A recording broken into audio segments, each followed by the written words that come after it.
People showed up to honor the life and legacy of Charlie Kirk. The crowds were massive, thoughtful, and peaceful.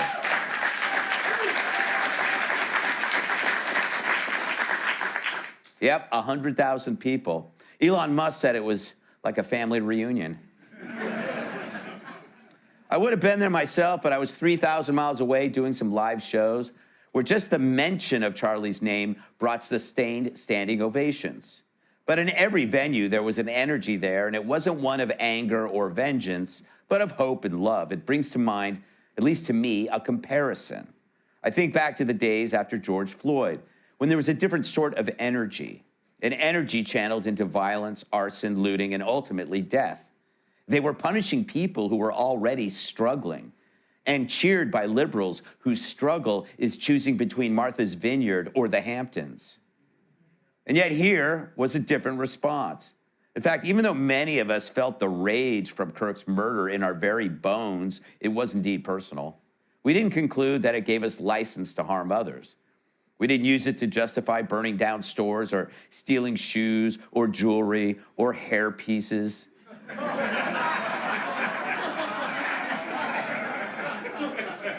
But it's two different responses to two different events. What can we glean from that? What does it say about a people, call them Republican or conservative or Christian or just plain normal, whose response to grief and outrage is its very opposite?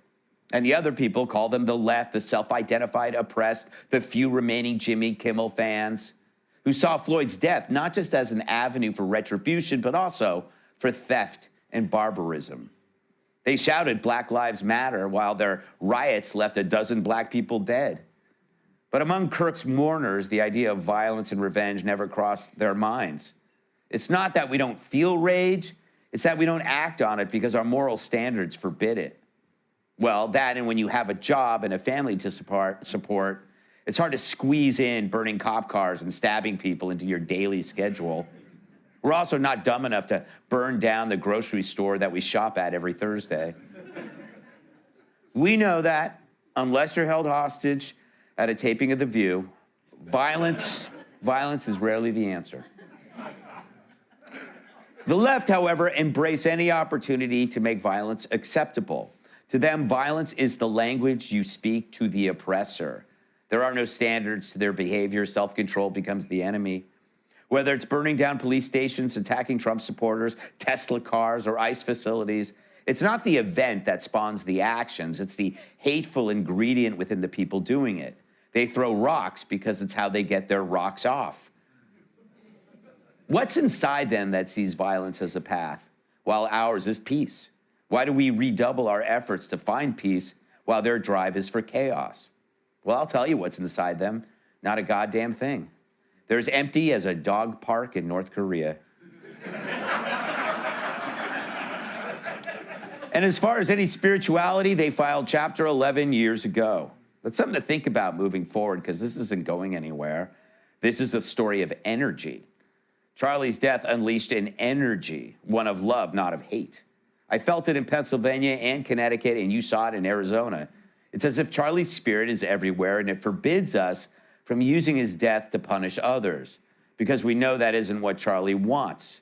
And as angry as we feel, we really don't want it either. It's weak, and worse than weak, it's exploitive. So spare me while I wipe the both sides argument off the bottom of my size 6 shoe. That should have read size 9. There are no both sides. Why is it Erika Kirk can forgive the guy who killed, but the left can't forgive Charlie for having lived?